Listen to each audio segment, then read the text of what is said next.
दारिद्र्यदहन श्रीशिवस्तोत्रम् विश्वेश्वराय नरकार्णवतारणाय कर्णामृताय शशिशेखरधारणाय कर्पूरकान्तिधवलाय जटाधराय दारिद्र्यदुःखदहनाय नमः शिवाय गौरीप्रियाय रजनीशकलाधराय कालान्तकाय भुजगाधिपकङ्कणाय गङ्गाधराय गजराजविमर्दनाय दारिद्र्यदुःखदहनाय नमः शिवाय भक्तिप्रियाय भवरोगभयापहाय उग्राय दुर्गभवसागरतारणाय ज्योतिर्मयाय गुणनामसुनृत्यकाय दारिद्र्यदुःखदहनाय नमः शिवाय चरमाम्बराय शवभस्मविलेपनाय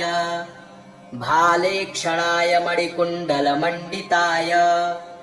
मञ्जीरपादयुगलाय जटाधराय दारिद्र्यदुःखदहनाय नमः शिवाय पञ्चाननाय फणिराजविभूषणाय हेमांशुकाय भुवनत्रयमण्डिताय आनन्दभूमिवरदाय तमोमयाय दारिद्र्यदुःखदहनाय नमः शिवाय भानुप्रियाय भवसागरतारणाय कालान्तकाय कमलासनपूजिताय नेत्रत्रयाय शुभलक्षणलक्षिताय दारिद्र्यदुःखदहनाय नमः शिवाय रामप्रियाय रघुनाथवरप्रदाय नागप्रियाय नरकार्णवतारणाय पुण्येषु पुण्यभरिताय सुरर्चिताय दारिद्र्यदुःखदहनाय नमः शिवाय मुक्तेश्वराय फलदाय गणेश्वराय गीतप्रियाय वृषभेश्वरवाहनाय मातङ्गचर्मवसनाय महेश्वराय दारिद्र्यदुःखदहनाय नमः शिवाय विश्वेश्वराय नरकार्णवतारणाय कर्णामृताय शशिशेखरधारणाय कर्पूरकान्तिधवलाय जटाधराय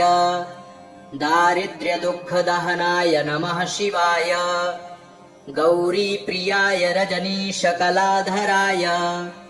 कालान्तकाय भुजगाधिपकङ्कणाय गङ्गाधराय गजराजविमर्दनाय दारिद्र्यदुःखदहनाय नमः शिवाय भक्तिप्रियाय भवरोगभयापहाय उग्राय दुर्गभवसागरतारणाय ज्योतिर्मयाय गुणनामसुनृत्यकाय दारिद्र्यदुःखदहनाय नमः शिवाय चरमाम्बराय शवभस्मविलेपनाय भालेक्षणाय मणिकुण्डलमण्डिताय मञ्जीरपादयुगलाय जटाधराय दारिद्र्यदुःखदहनाय नमः शिवाय पञ्चाननाय फणिराजविभूषणाय हेमांशुकाय भुवनत्रयमण्डिताय आनन्दभूमिवरदाय तमोमयाय दारिद्र्यदुःखदहनाय नमः शिवाय भानुप्रियाय भवसागरतारणाय कालान्तकाय कमलासनपूजिताय नेत्रत्रयाय शुभलक्षणलक्षिताय दारिद्र्यदुःखदहनाय नमः शिवाय रामप्रियाय रघुनाथवरप्रदाय नागप्रियाय नरकार्णवतारणाय पुण्येषु पुण्यभरिताय सुरर्चिताय दारिद्र्यदुःखदहनाय नमः शिवाय मुक्तेश्वराय फलदाय गणेश्वराय गीतप्रियाय वृषभेश्वरवाहनाय मातङ्गचर्मवसनाय महेश्वराय दारिद्र्यदुःखदहनाय नमः शिवाय विश्वेश्वराय नरकार्णवतारणाय कर्णामृताय शशिशेखरधारणाय कर्पूरकान्तिधवलाय जटाधराय दारिद्र्यदुःखदहनाय नमः शिवाय गौरीप्रियाय रजनीशकलाधराय कालान्तकाय भुजगाधिपकङ्कणाय गङ्गाधराय गजराजविमर्दनाय दारिद्र्यदुःखदहनाय नमः शिवाय भक्तिप्रियाय भवरोगभयापहाय उग्राय दुर्गभवसागरतारणाय ज्योतिर्मयाय गुणनामसुनृत्यकाय दारिद्र्यदुःखदहनाय नमः शिवाय चरमाम्बराय शवभस्मविलेपनाय भालेक्षणाय मणिकुण्डलमण्डिताय मञ्जीरपादयुगलाय जटाधराय दारिद्र्यदुःखदहनाय नमः शिवाय पञ्चाननाय फणिराजविभूषणाय हेमांशुकाय भुवनत्रयमण्डिताय आनन्दभूमिवरदाय तमोमयाय दारिद्र्यदुःखदहनाय नमः शिवाय भानुप्रियाय भवसागरतारणाय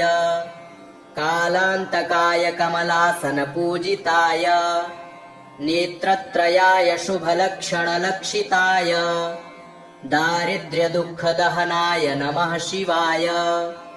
रामप्रियाय रघुनाथवरप्रदाय नागप्रियाय नरकार्णवतारणाय पुण्येषु पुण्यभरिताय सुरर्चिताय दारिद्र्यदुःखदहनाय नमः शिवाय मुक्तेश्वराय फलदाय गणेश्वराय गीतप्रियाय वृषभेश्वरवाहनाय मातङ्गचर्मवसनाय महेश्वराय दारिद्र्यदुःखदहनाय नमः शिवाय विश्वेश्वराय नरकार्णवतारणाय कर्णामृताय शशिशेखरधारणाय कर्पूरकान्तिधवलाय जटाधराय दारिद्र्यदुःखदहनाय नमः शिवाय गौरीप्रियाय रजनीशकलाधराय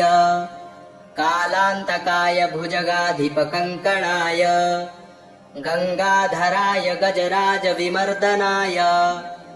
दारिद्र्यदुःखदहनाय नमः शिवाय भक्तिप्रियाय भवरोगभयापहाय उग्राय दुर्गभवसागरतारणाय ज्योतिर्मयाय गुणनामसुनृत्यकाय दारिद्र्यदुःखदहनाय नमः शिवाय चरमाम्बराय शवभस्मविलेपनाय भालेक्षणाय मणिकुण्डलमण्डिताय मञ्जीरपादयुगलाय जटाधराय दारिद्र्यदुःखदहनाय नमः शिवाय पञ्चाननाय फणिराजविभूषणाय हेमांशुकाय भुवनत्रयमण्डिताय आनन्दभूमिवरदाय तमोमयाय दारिद्र्यदुःखदहनाय नमः शिवाय भानुप्रियाय भवसागरतारणाय कालान्तकाय कमलासनपूजिताय नेत्रत्रयाय शुभलक्षणलक्षिताय दारिद्र्यदुःखदहनाय नमः शिवाय रामप्रियाय रघुनाथवरप्रदाय नागप्रियाय नरकार्णवतारणाय पुण्येषु पुण्यभरिताय सुरर्चिताय दारिद्र्यदुःखदहनाय नमः शिवाय मुक्तेश्वराय फलदाय गणेश्वराय गीतप्रियाय वृषभेश्वरवाहनाय मातङ्गचर्मवसनाय महेश्वराय दारिद्र्यदुःखदहनाय नमः शिवाय विश्वेश्वराय नरकार्णवतारणाय कर्णामृताय शशिशेखरधारणाय कर्पूरकान्तिधवलाय जटाधराय दारिद्र्यदुःखदहनाय नमः शिवाय गौरीप्रियाय रजनीशकलाधराय कालान्तकाय भुजगाधिपकङ्कणाय गङ्गाधराय गजराजविमर्दनाय दारिद्र्यदुःखदहनाय नमः शिवाय भक्तिप्रियाय भवरोगभयापहाय उग्राय दुर्गभवसागरतारणाय ज्योतिर्मयाय गुणनाम सुनृत्यकाय दारिद्र्यदुःखदहनाय नमः शिवाय चरमाम्बराय शवभस्मविलेपनाय भालेक्षणाय मणिकुण्डलमण्डिताय मञ्जीरपादयुगलाय जटाधराय दारिद्र्यदुःखदहनाय नमः शिवाय पञ्चाननाय फणिराजविभूषणाय हेमांशुकाय भुवनत्रयमण्डिताय आनन्दभूमिवरदाय तमोमयाय दारिद्र्यदुःखदहनाय नमः शिवाय भानुप्रियाय भवसागरतारणाय कालान्तकाय कमलासनपूजिताय नेत्रत्रयाय शुभलक्षणलक्षिताय दारिद्र्यदुःखदहनाय नमः शिवाय रामप्रियाय रघुनाथवरप्रदाय नागप्रियाय नरकार्णवतारणाय पुण्येषु पुण्यभरिताय सुरर्चिताय दारिद्र्यदुःखदहनाय नमः शिवाय मुक्तेश्वराय फलदाय गणेश्वराय गीतप्रियाय वृषभेश्वरवाहनाय मातङ्गचर्मवसनाय महेश्वराय दारिद्र्यदुःखदहनाय नमः शिवाय विश्वेश्वराय नरकार्णवतारणाय कर्णामृताय शशिशेखरधारणाय कर्पूरकान्तिधवलाय जटाधराय दारिद्र्यदुःखदहनाय नमः शिवाय गौरीप्रियाय रजनीशकलाधराय कालान्तकाय भुजगाधिपकङ्कणाय गङ्गाधराय गजराजविमर्दनाय दारिद्र्यदुःखदहनाय नमः शिवाय भक्तिप्रियाय भवरोगभयापहाय उग्राय दुर्गभवसागरतारणाय ज्योतिर्मयाय गुणनाम सुनृत्यकाय दारिद्र्यदुःखदहनाय नमः शिवाय चरमाम्बराय शवभस्मविलेपनाय भालेक्षणाय मणिकुण्डलमण्डिताय मञ्जीरपादयुगलाय जटाधराय दारिद्र्यदुःखदहनाय नमः शिवाय पञ्चाननाय फणिराजविभूषणाय हेमांशुकाय भुवनत्रयमण्डिताय आनन्दभूमिवरदाय तमोमयाय दारिद्र्यदुःखदहनाय नमः शिवाय भानुप्रियाय भवसागरतारणाय कालान्तकाय कमलासनपूजिताय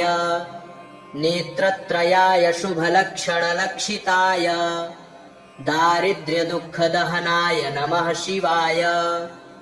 रामप्रियाय रघुनाथवरप्रदाय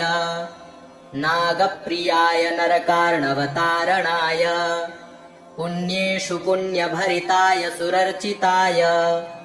दारिद्र्यदुःखदहनाय नमः शिवाय मुक्तेश्वराय फलदाय गणेश्वराय गीतप्रियाय वृषभेश्वरवाहनाय मातङ्गचर्मवसनाय महेश्वराय दारिद्र्यदुःखदहनाय नमः शिवाय विश्वेश्वराय नरकार्णवतारणाय कर्णामृताय शशिशेखरधारणाय कर्पूरकान्तिधवलाय जटाधराय दारिद्र्यदुःखदहनाय नमः शिवाय गौरीप्रियाय रजनीशकलाधराय कालान्तकाय भुजगाधिपकङ्कणाय गङ्गाधराय गजराजविमर्दनाय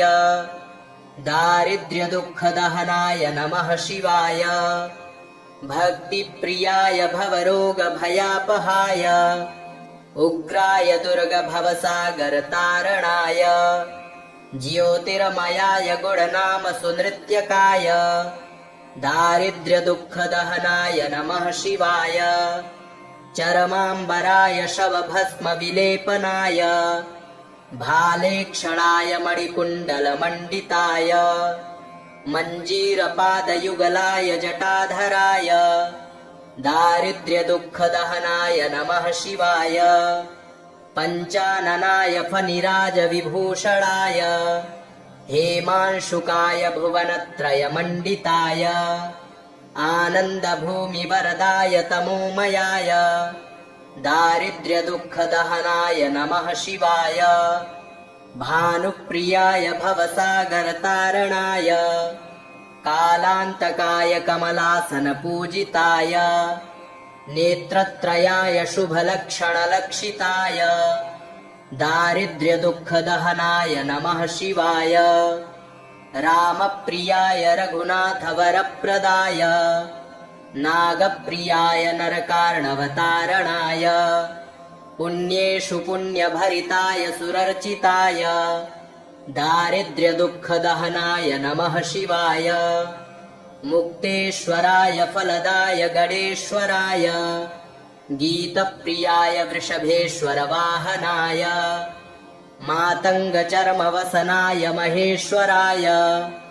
दारिद्र्यदुःखदहनाय नमः शिवाय विश्वेश्वराय नरकार्णवतारणाय कर्णामृताय शशिशेखरधारणाय कर्पूरकान्तिधवलाय जटाधराय दारिद्र्यदुःखदहनाय नमः शिवाय गौरीप्रियाय रजनीशकलाधराय कालान्तकाय भुजगाधिपकङ्कणाय गङ्गाधराय गजराजविमर्दनाय दारिद्र्यदुःखदहनाय नमः शिवाय भक्तिप्रियाय भवरोगभयापहाय उग्राय दुर्गभवसागरतारणाय ज्योतिर्मयाय गुणनामसुनृत्यकाय दारिद्र्यदुःखदहनाय नमः शिवाय चरमाम्बराय शवभस्मविलेपनाय भालेक्षणाय मणिकुण्डलमण्डिताय मञ्जीरपादयुगलाय जटाधराय दारिद्र्यदुःखदहनाय नमः शिवाय पञ्चाननाय फणिराजविभूषणाय हेमांशुकाय भुवनत्रयमण्डिताय आनन्दभूमिवरदाय तमोमयाय दारिद्र्यदुःखदहनाय नमः शिवाय भानुप्रियाय भवसागरतारणाय कालान्तकाय कमलासनपूजिताय नेत्रत्रयाय शुभलक्षणलक्षिताय दारिद्र्यदुःखदहनाय नमः शिवाय रामप्रियाय रघुनाथवरप्रदाय नागप्रियाय नरकार्णवतारणाय पुण्येषु पुण्यभरिताय सुरर्चिताय दारिद्र्यदुःखदहनाय नमः शिवाय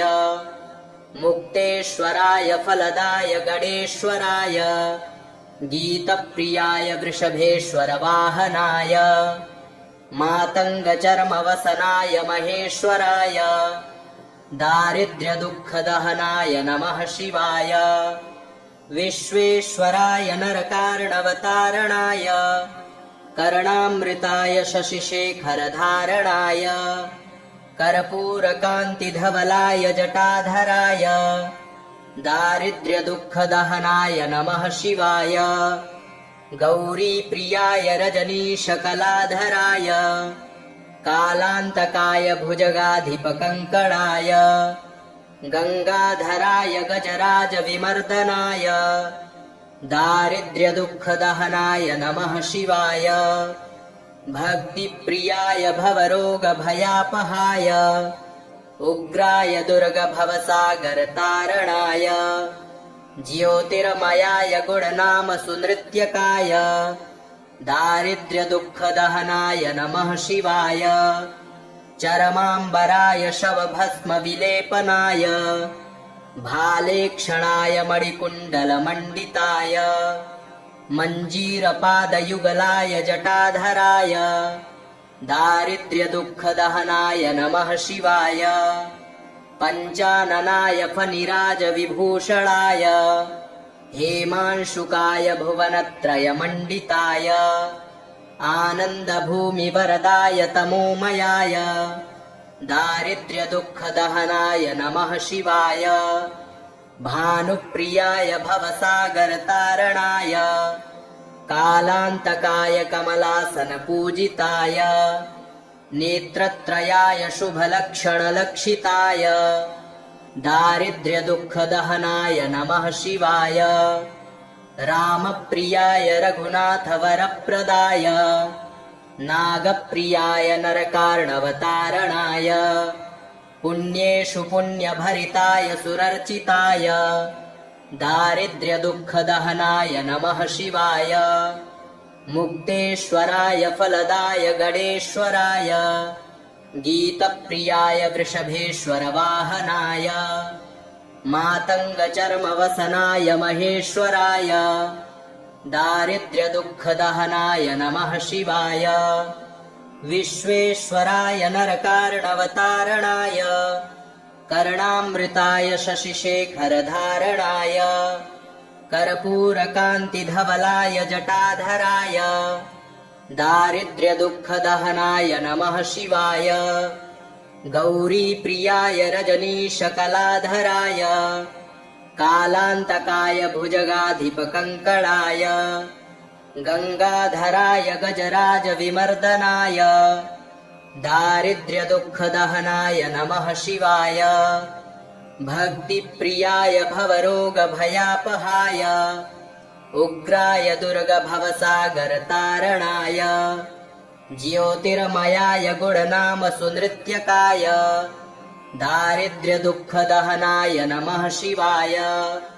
चरमाम्बराय शवभस्मविलेपनाय भालेक्षणाय मणिकुण्डलमण्डिताय मञ्जीरपादयुगलाय जटाधराय दारिद्र्यदुःखदहनाय नमः शिवाय पञ्चाननाय फनिराजविभूषणाय हेमांशुकाय भुवनत्रयमण्डिताय आनन्दभूमिवरदाय तमोमयाय दारिद्र्यदुःखदहनाय नमः शिवाय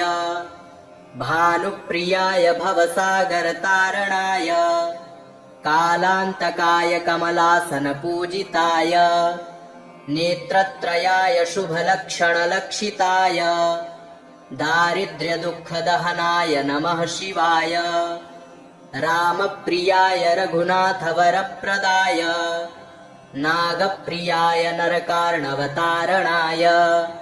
पुण्येषु पुण्यभरिताय सुरर्चिताय दारिद्र्यदुःखदहनाय नमः शिवाय मुक्तेश्वराय फलदाय गणेश्वराय गीतप्रियाय वृषभेश्वरवाहनाय मातङ्गचर्मवसनाय महेश्वराय दारिद्र्यदुःखदहनाय नमः शिवाय विश्वेश्वराय नरकार्णवतारणाय कर्णामृताय शशिशेखरधारणाय कर्पूरकान्तिधवलाय जटाधराय दारिद्र्यदुःखदहनाय नमः शिवाय गौरीप्रियाय रजनीशकलाधराय कालान्तकाय भुजगाधिपकङ्कणाय गङ्गाधराय गजराजविमर्दनाय दारिद्र्यदुःखदहनाय नमः शिवाय भक्तिप्रियाय भवरोगभयापहाय उग्राय दुर्गभवसागरतारणाय ज्योतिर्मयाय गुणनामसुनृत्यकाय दारिद्र्यदुःखदहनाय नमः शिवाय चरमाम्बराय शवभस्मविलेपनाय भालेक्षणाय मणिकुण्डलमण्डिताय मञ्जीरपादयुगलाय जटाधराय दारिद्र्यदुःखदहनाय नमः शिवाय पञ्चाननाय फनिराजविभूषणाय हेमांशुकाय भुवनत्रयमण्डिताय आनन्दभूमिवरदाय तमोमयाय दारिद्र्यदुःखदहनाय नमः शिवाय भानुप्रियाय भवसागरतारणाय कालान्तकाय कमलासनपूजिताय नेत्रत्रयाय शुभलक्षणलक्षिताय दारिद्र्यदुःखदहनाय नमः शिवाय रामप्रियाय रघुनाथवरप्रदाय नागप्रियाय नरकार्णवतारणाय पुण्येषु पुण्यभरिताय सुरर्चिताय दारिद्र्यदुःखदहनाय नमः शिवाय मुक्तेश्वराय फलदाय गणेश्वराय गीतप्रियाय वृषभेश्वरवाहनाय मातङ्गचर्मवसनाय महेश्वराय दारिद्र्यदुःखदहनाय नमः शिवाय इति श्रीदारिद्र्यदहन शिवस्तोत्रम् सम्पूर्णम्।